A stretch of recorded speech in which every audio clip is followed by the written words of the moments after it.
You think she even understands a damn word we're saying? Trent didn't even bother to lower his voice as he smirked across the table. Derek chuckled and replied, "Doubt it. But hey, $1 billion buyout for a silent sushi doll? I'll take that deal any day." That's how it all kicked off. A private dinner worth a cool $800 million, smack dab in the heart of San Francisco's poshest rooftop restaurant with killer panoramic views of the bay. But what should have been a landmark partnership morphed into something way more sinister.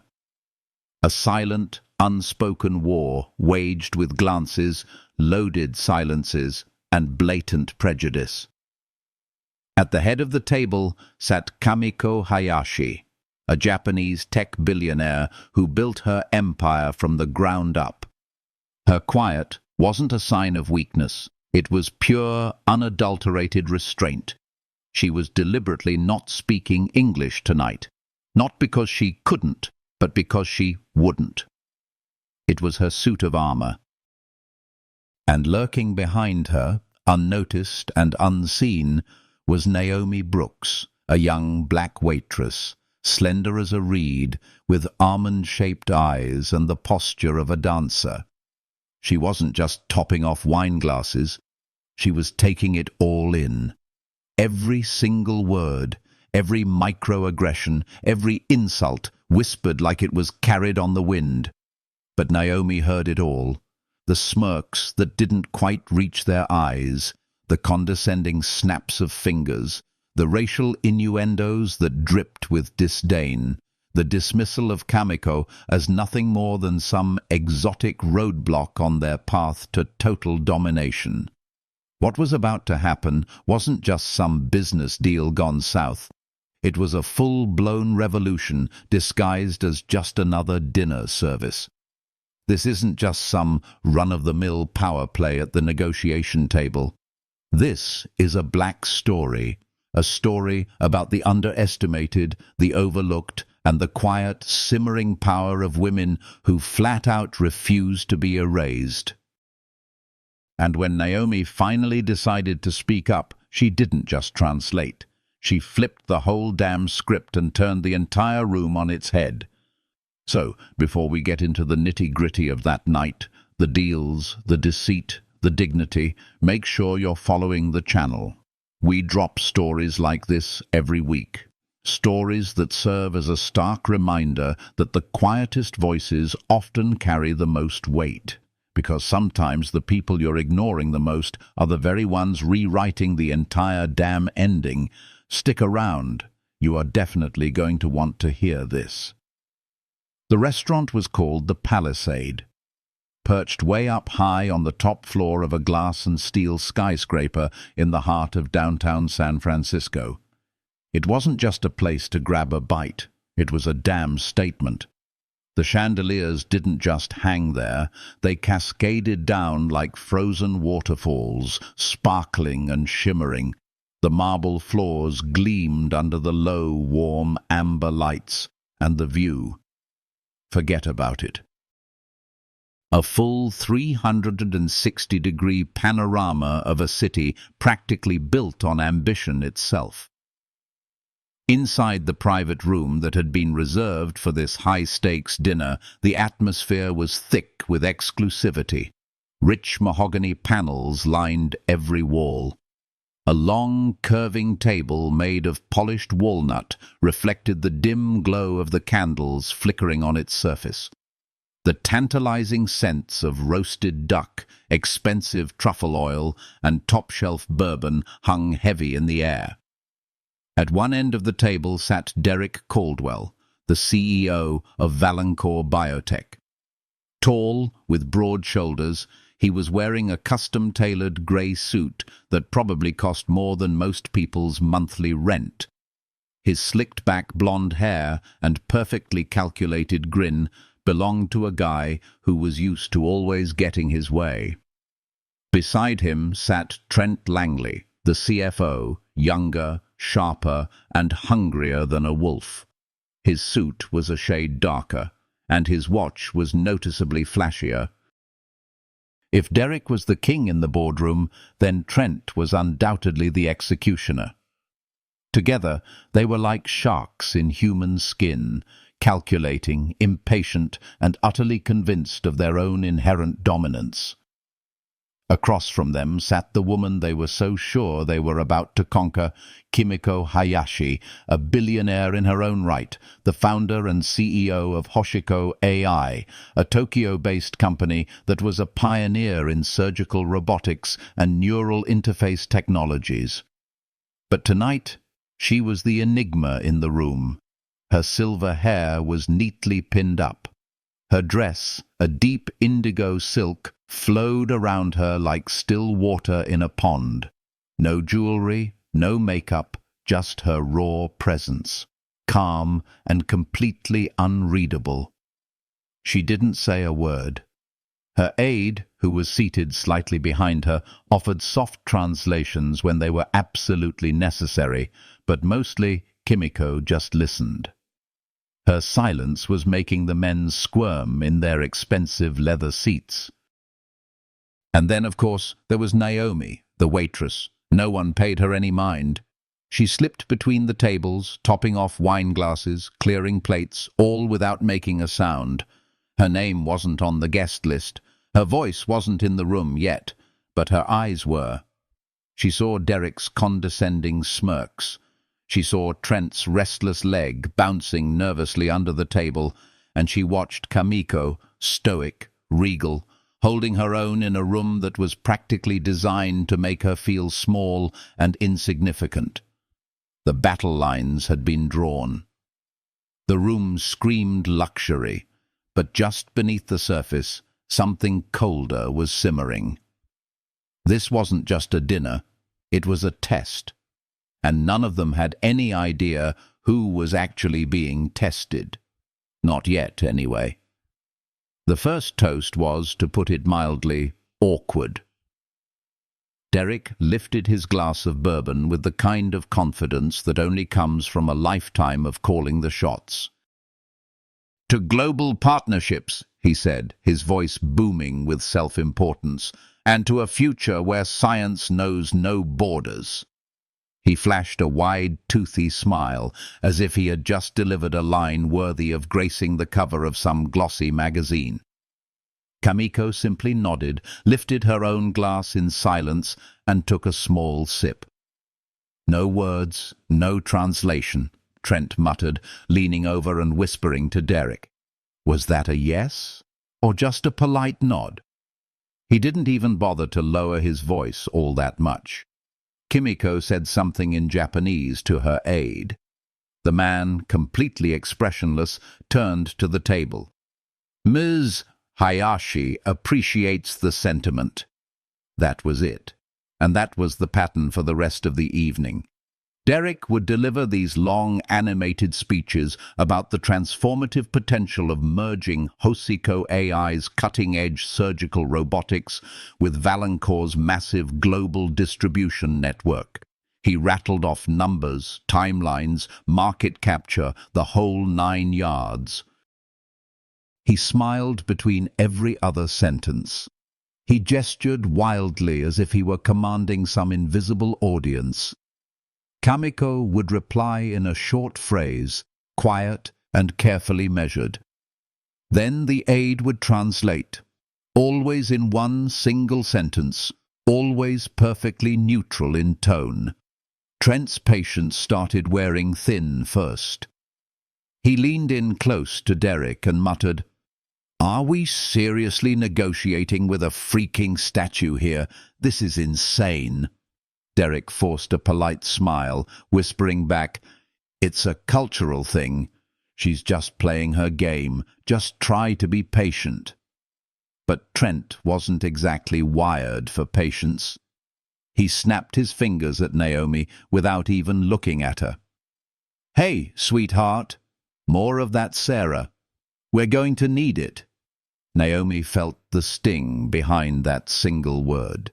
It wasn't just the request itself, it was the tone, the unearned familiarity that dripped with condescension, the way "sweetheart" felt more like a leash than any kind of compliment. She poured the wine without saying a word, her hands steady as could be, but her eyes were watching, always watching. Later on, Trent leaned back in his chair, rolling his eyes as the aide translated yet another one of Kamiko's carefully measured responses. "You know," he said loudly, practically addressing the entire room, "we could probably just replace her with a chatbot. We'd probably get more interaction that way." Derek chuckled. Naomi saw Kamiko's face, still calm and composed, but something in her eyes had shifted ever so slightly. A flicker, a wound registering and then quickly being hidden away again. They weren't actually talking to her. They were talking over her, around her, and through her. They saw a language barrier, but they completely failed to grasp what that barrier said about them. To them, Kamiko was just a problem to be solved, a figure to be converted, a name on a contract to be signed. But to Naomi, she looked like something else entirely, a mirror reflecting her own experiences, and she could feel the tension in the room rising like the tide. The room wasn't just getting colder, it was starting to crack right down the middle. Naomi Brooks had always known how to disappear. She had been taught how, not directly through explicit instruction, but through years and years of subtle, coded lessons. In classrooms where she was the only black girl. In stores where she was followed by security guards, not greeted by friendly staff. In interviews where they smiled politely but never, ever called her back. In this restaurant, she was invisible by design. It was all part of the training. Seamless service. Quiet steps. Eyes down, hands quick, and never, ever speak unless you're spoken to directly. Make them feel special and catered to without ever truly being seen yourself. But Naomi hadn't always lived in the shadows. There was a time when her world had been filled with vibrant colors, rich textures, and a symphony of sounds. Kyoto, Japan. Her mother had been a diplomat stationed there for nearly a decade. Naomi had spent her formative years walking along ancient, cobbled temple paths, chasing cicadas in the sweltering summer heat, and folding delicate paper cranes in a quiet schoolroom filled with children who never once asked her why her skin was so different from theirs. She had learned Japanese before she had even learned sarcasm, before she had learned to flinch at other people's expectations, before she had even understood what it truly meant to be other. The language had stayed with her, not just in her memory, but in her tone and her very instincts. She remembered the weight of each word, the intricate cadence of respect that was embedded in every single sentence. She remembered the bowing, not just of the body, but of intention. That world had been hers once. Then came the sudden move back to the States. Then came the painful realization that being fluent in Japanese was somehow more impressive when it was said by someone who didn't look like her, that her story just wasn't exotic enough for them, that her intelligence would always be second-guessed simply because she didn't look like the poster child for academic excellence. Now, at the age of 24, Naomi was juggling endless shifts, crushing student loan debt, and silent, slowly fading dreams. She worked 2 jobs just to afford tuition at a fine arts college in Oakland. She painted late into the night, sketched furiously on her train rides, and served wine with a quiet poise that came from deep down, from knowing her own worth, even if no one else in the damn room did. But that night, something inside her started to stir as she watched Kamiko Hayashi sit through the veiled insults and the performative politeness. Naomi didn't just see a quiet billionaire. She saw someone fighting the same quiet, relentless war that she herself had been fighting for years. Someone who had power, yes, but who was still being disrespected and diminished because of her accent, her gender, and her silence. And Naomi knew that silence all too well. She had worn it like a suit of armor for years, deflecting the blows of a world that was all too eager to underestimate her. But tonight, that silence was beginning to crack under the immense pressure. The conversation, or what little was left of it, had begun to completely unravel. Derek leaned back in his chair, drumming his fingers impatiently against the polished surface of the table as if he were waiting for someone to cue the next act. Kamiko sat perfectly still, calm and composed, answering each question with a few precise words that were then filtered through her aide. Her silence was unwavering, her tone was respectful, but to the man sitting across from her, it was absolutely infuriating. Finally, Trent exhaled loudly, threw his napkin onto the table with a flourish, and leaned forward with a sneer. "We want to buy your company," he said, enunciating each word carefully, as if he were speaking to a small child. "Do you understand?" Derek laughed. Not because it was genuinely funny, but because he was under the delusion that he was still in complete control of the situation. "Maybe we should bring out some flashcards," he added, his voice dripping with condescension. Naomi nearly dropped the carafe she was holding right then and there. Her back was turned to them as she stood by the service station, pretending to check the wine list, but her ears burned with indignation. Her fingers gripped the edge of the counter so tightly that her knuckles turned white. It wasn't just the blatant mockery that was getting to her. It was the tone, the underlying assumption that if someone didn't speak like them, they were somehow inherently less intelligent, less worthy of respect. Kamiko blinked once, slowly. She didn't flinch. She didn't retaliate in any visible way, but the atmosphere in the room shifted ever so subtly, like a weather system changing course. Trent smirked again, utterly oblivious. "I mean, seriously, is this supposed to be a legitimate business deal, or some kind of elaborate pantomime?" And then came the final insult, quiet but sharp. The kind that cuts the deepest. "I swear, man," he muttered to Derek, completely unaware that Naomi was standing just 5 feet away. "This is like negotiating with a freaking bonsai tree." Derek chuckled in agreement. Silent, decorative, and probably older than it looks. Naomi turned around slowly, her movements deliberate. Her heart was racing. Not with fear, but with a burning, righteous fury. She glanced at Kamiko, who was still unreadable, still poised and regal, but Naomi caught the tiny shift in her jaw, the quiet storm that was brewing behind her eyes. Then Naomi felt a hand gently rest on her shoulder. It was her manager, Foster. "Don't get involved," he whispered, his voice laced with warning. "You only speak when you're spoken to. Just do your job." She nodded, her face a mask of forced compliance. But something deep inside her had already broken loose.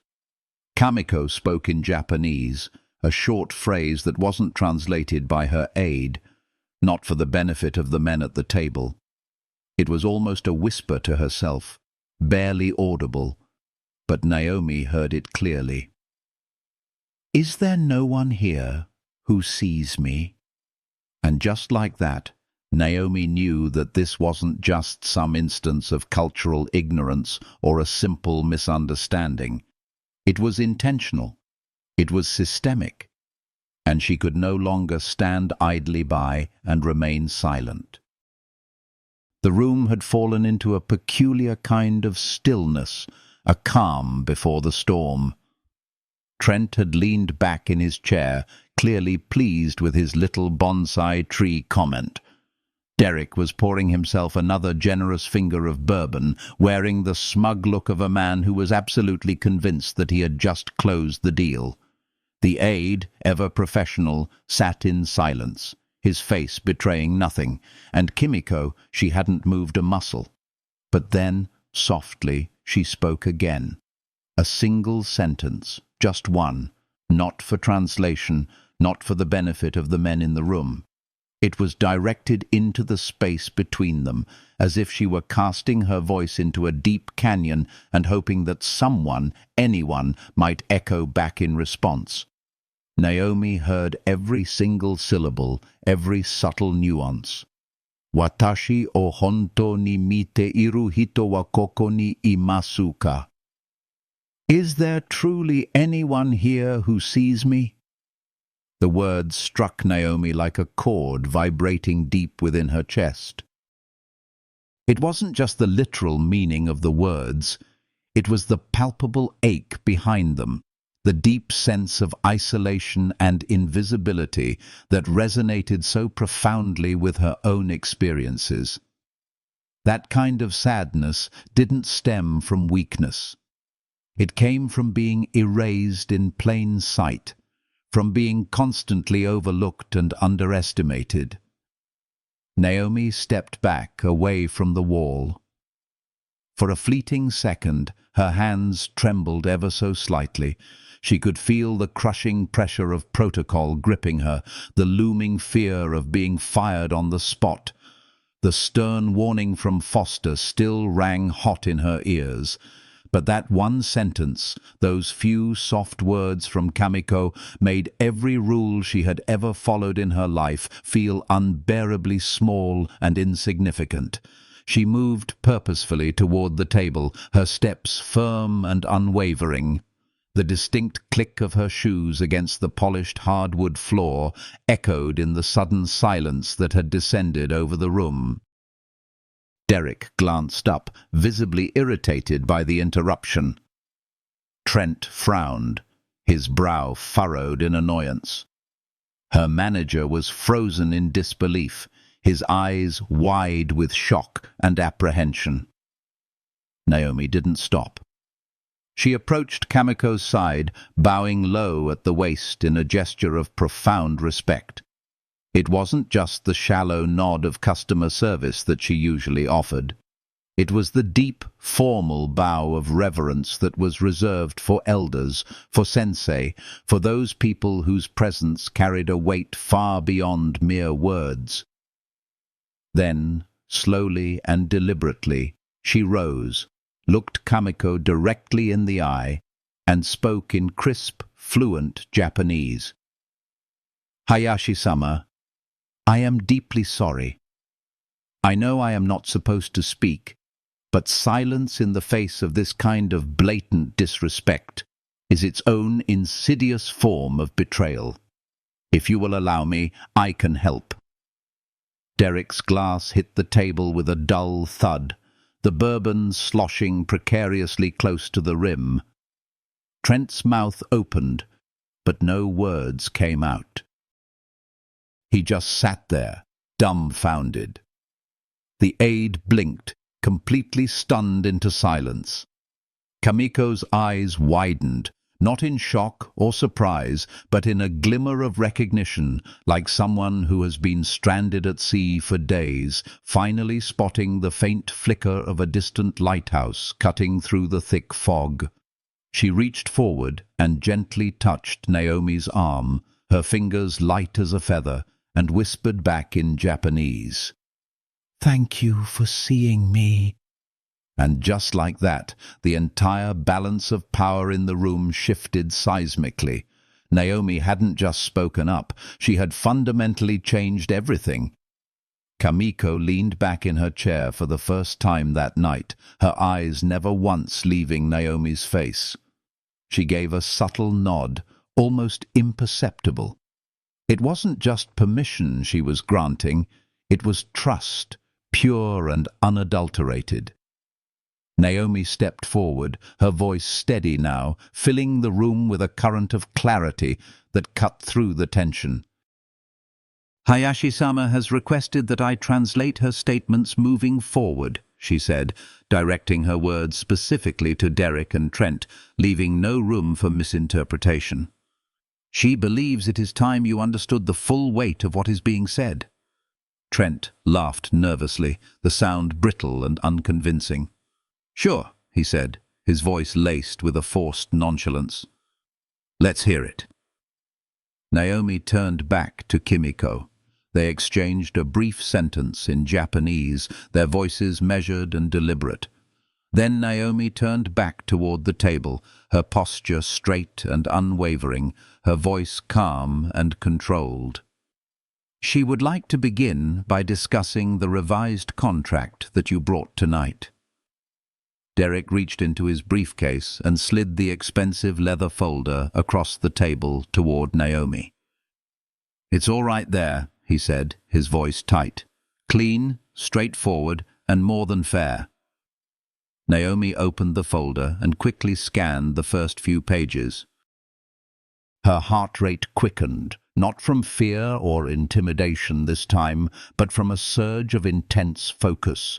She wasn't a lawyer by any stretch of the imagination, but she had spent enough late nights helping her mother proofread dense diplomatic briefs to recognize certain patterns, subtle uses of language that sounded generous and accommodating on the surface, but had sharp, hidden edges that could easily cut you. She flipped to section 7b. Her eyes paused, lingering on a particular passage. This clause, she said slowly, her voice resonating with newfound authority, gives Valancourt unrestricted rights to renegotiate all intellectual property licenses post-merger. That includes the groundbreaking surgical AI that Kimiko Hayashi personally developed. Derek blinked rapidly, momentarily caught off guard.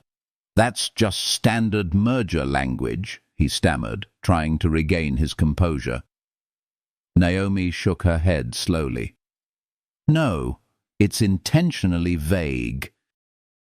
It allows you to quietly sell off her patents and strip the core technology without needing her explicit approval. Trent waved his hand dismissively. It's just a safeguard in case things shift unexpectedly post-acquisition, he said, his voice dripping with insincerity. Naomi didn't even bother to look at him. She continued flipping through the pages, her eyes scanning for more hidden traps. Section 12, she said, her tone noticeably sharper now. This is a non-compete clause, but it's written so broadly that it wouldn't just prevent Miss Hayashi from starting a new tech firm. It would prevent her from consulting, teaching, or even speaking at industry conferences for a full 10 years. She looked directly at them now, her gaze unwavering. You're not just trying to buy her company, she said, her voice ringing with conviction. You're trying to erase her from the entire industry. The silence that followed was heavy and suffocating, broken only by the faint hum of the air conditioning system. Derek's jaw tightened almost imperceptibly. Trent muttered something under his breath, some barely audible curse. Their carefully constructed confidence, their smug sense of control, it was all starting to slip away like sand through their fingers. And Kimiko, she hadn't said a word, but her face held the quiet satisfaction of a seasoned chess player who was watching a meticulously planned checkmate unfold, one precisely calculated move at a time. Naomi had cracked the code, and now the trap that they had so carefully laid was wide open for everyone to see. The air in the room had gone completely still, almost eerily so. Trent fidgeted nervously with his pen, clicking it open and closed, open and closed. Derek cleared his throat loudly, his eyes darting nervously toward the large window, as if the twinkling city lights outside could somehow offer him an escape from the situation he found himself in. But there was no getting out of this. Naomi closed the contract folder slowly and deliberately, her hands steady and precise, her eyes unwavering. And then Kimiko spoke, her voice soft, but carrying a new kind of weight, a quiet authority that commanded attention. She gave a single brief instruction in Japanese to her aide, who nodded without a word. From the inside pocket of his blazer, the aide produced a small silver device. It was sleek and modern, no bigger than a smartphone. He placed it gently on the table and pressed play. At first, there was only static. Then came Derek's unmistakable voice, sharp and laced with arrogance. "Let's just get straight to the final offer. Cut out all those incentive clauses. We'll quietly absorb her execs. She'll never even know the damn difference." Trent's boisterous laugh followed, full of teeth and thinly veiled contempt. "She's totally lost in her own little world. We can feed her whatever we want. The translator does all the heavy lifting." The audio was crystal clear, undeniably damning, echoing against the expensive wood and glass of the private dining room. Naomi didn't flinch. She translated the essence of what had been said, her voice devoid of any emotion, allowing the words to speak for themselves. Even though the meaning was painfully obvious, she made sure that there was no room for misinterpretation. "They assumed she didn't understand," she said, her gaze unwavering. "They joked about manipulating the terms of the agreement. They laughed about silencing her entire team. They made a detailed plan to dismantle her legacy right in front of her, banking on her silence and assumed ignorance." Trent stood up abruptly, knocking his chair backward with a loud clatter.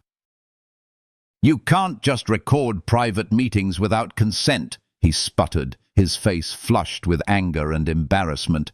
"That's completely illegal." Naomi turned to him, her expression cool and steady. "So, is fraud?" Derek remained seated, but the color had completely drained from his face. He looked at Kimiko, really looked at her, for the first time that evening. He realized that she wasn't small or insignificant. She wasn't silent or submissive. She was a fortress, strong and resilient, and she had just unleashed a devastating counterattack. Kimiko didn't smile. She didn't need to. The recording clicked off with a final metallic beep. The silence that followed wasn't empty or neutral. It was the silence of judgment, a silent verdict being delivered. Naomi folded her hands neatly in front of her, her posture radiating confidence.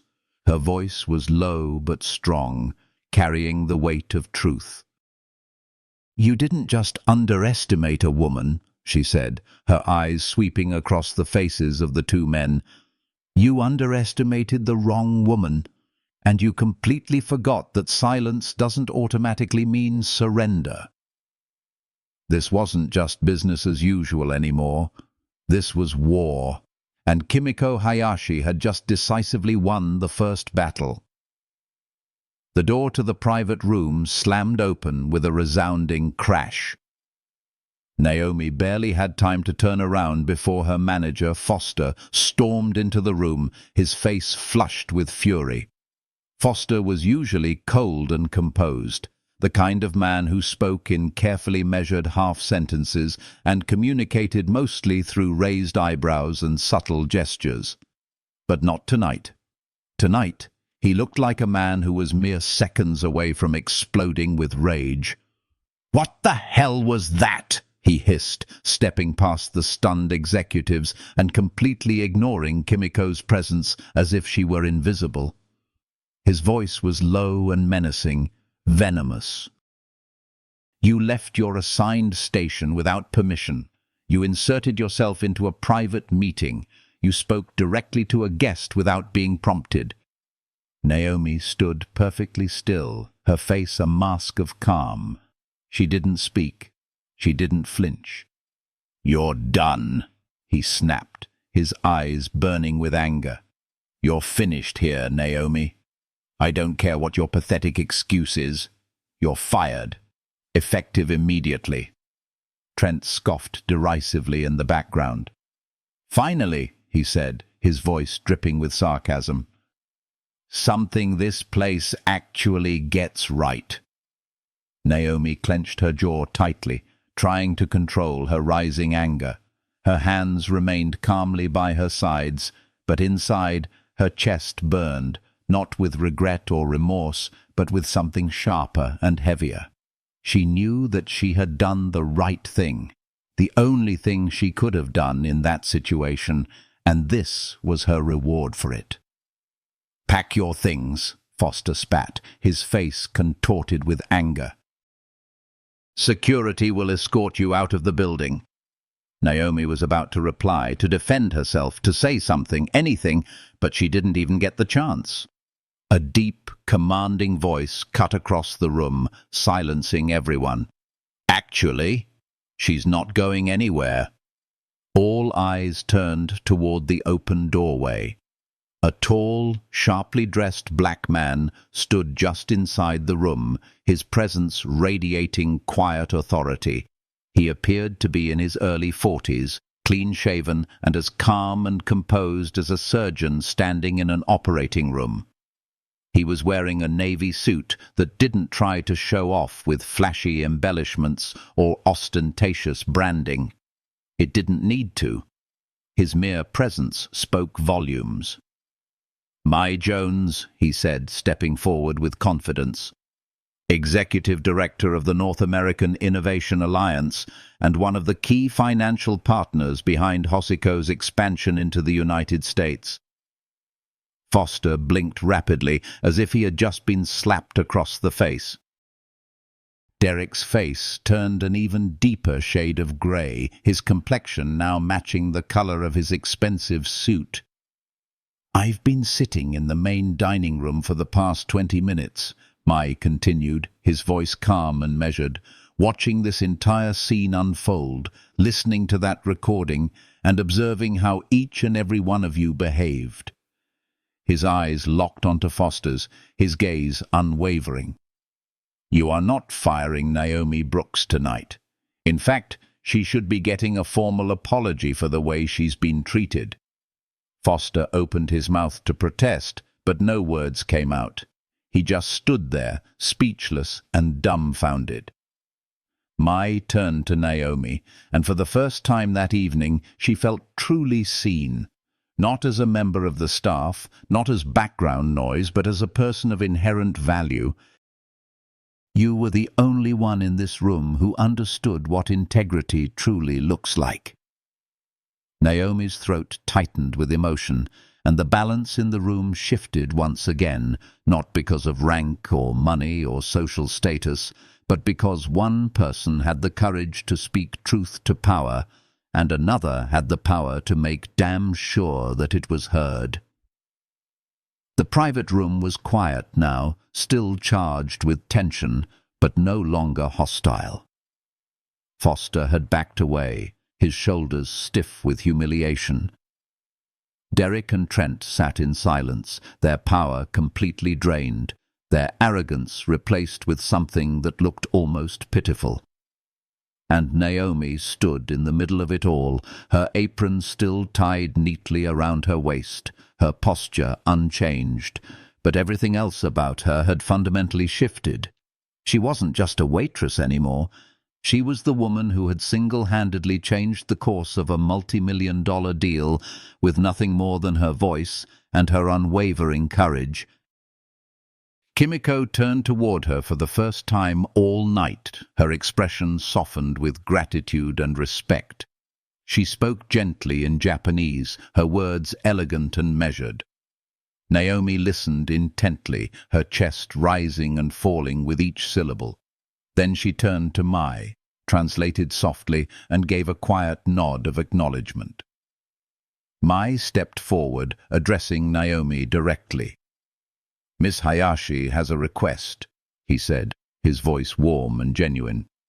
"She would like to formally offer you a position with Hoshiko's global strategy team, not just as a cultural liaison, but as an executive aide, someone who truly understands the unspoken, who listens between the lines and sees what others miss." Naomi blinked, momentarily stunned. She wasn't even sure if she had heard him correctly. "You'd be based here in San Francisco," Mai continued, elaborating on the offer. "You'd help lead our U.S. expansion, advise on international partnerships, and oversee future diversity initiatives within the company." He paused, letting the magnitude of the offer sink in. "Your tuition at the Fine Arts College will be fully covered, and will also fully fund any graduate program you choose to pursue anywhere in the world.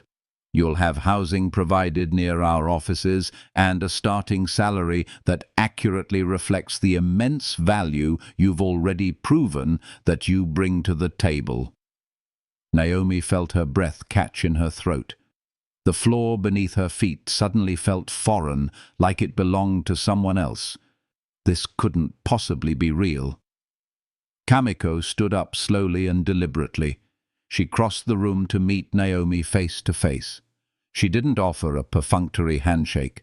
Instead, she reached out and took Naomi's hand gently in both of hers, her touch warm and reassuring. "You saw me," she said in soft, accented English, her voice filled with genuine emotion. "When no one else did." Naomi nodded, her voice caught in her throat. "I'd be honored," she finally whispered, her eyes shining with unshed tears. "Truly, I would." Kamiko smiled warmly, her face radiant. "Then come with us," she said. "We have work to do. Real work."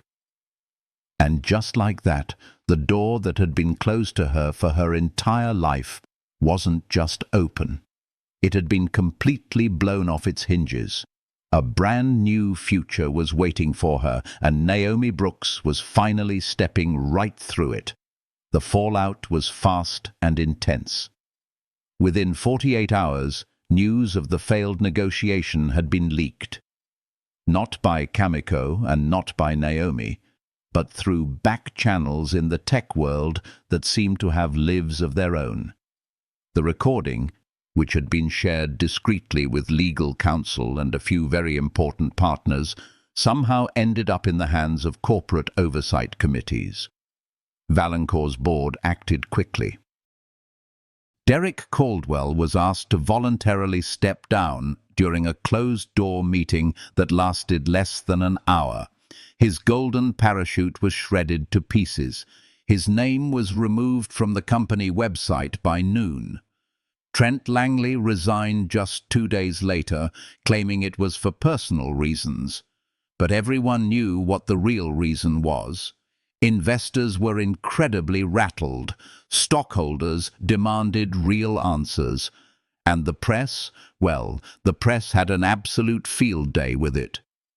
The story was simple but incredibly powerful. 2 wealthy white executives caught on tape trying to manipulate and completely erase the legacy of a foreign female founder, all brought down by a black waitress who simply told the honest truth. Headlines practically wrote themselves. From server to savior, the woman who single-handedly stopped an $800 million power grab. The internet hailed it as poetic justice. Comment sections were filled with praise for Naomi Brooks, for Kamiko Hayashi, and for the simple yet radical act of speaking up when it mattered more than anything else. As for Derek and Trent, their reputations were tarnished beyond all repair. Doors that had once opened automatically for them now remained firmly shut. Invitations to speak at important conferences were quietly withdrawn. Future partnerships vanished completely, like mist disappearing in the morning sun. They had underestimated both one woman's silence and another woman's voice. and in doing so they reminded the whole world of a truth that they had long forgotten. Real power doesn't always wear a fancy suit. Sometimes it wears a simple apron, and sometimes the people you never even thought mattered are actually the ones who end up changing absolutely everything. This wasn't just a story about corporate betrayal or some kind of surprising twist in a business deal. It was really a story about visibility, about basic human dignity, about what happens when the world just automatically assumes that silence means weakness, and when it dismisses people because of how they happen to look, where they're originally from, or the uniform they happen to wear. Naomi Brooks was never just a waitress. She was a young woman who was carrying years and years of lived experience, a really deep understanding of culture, and a quiet strength that most people simply overlooked. She saw what other people outright refused to see. She heard what other people just completely ignored. And when that crucial moment came, she chose real courage over her own personal comfort. And Kimiko Hayashi, yes, she was a billionaire. But that particular night, she was also a woman who was being spoken over, underestimated at every turn, and reduced to nothing more than a simple stereotype. Her real power wasn't in her money. It was truly in her composure, her discipline, and her conscious choice to wait not for just the right deal, but for the right people to come along. Both of these women faced a room that tried to define them solely by their silence. But in the end, they redefined that entire room for everyone. The simple truth is that most people just don't really see what's right there in front of their faces. They see a title, a certain skin tone, or a simple job description. They just assume things. They quickly categorize, and then they just move on with their lives. But the whole world changes dramatically when someone finally stops and really listens to what people have to say. So, here's the real takeaway from all of this. Never underestimate those quiet ones. Never ignore the person clearing your table, answering your important phone call, or sitting completely silently at the far end of a meeting room. You honestly have no real idea what they actually know or what they are truly capable of doing. And if you happen to be one of those quiet ones, if you've ever felt even slightly invisible, undervalued, or overlooked, then know this very important thing. Your voice truly matters more than you know. Your mere presence matters more than you can imagine. And one day, when it counts the absolute most, the whole world will finally hear you loud and clear. This was certainly a black story, but it's also a deeply human story.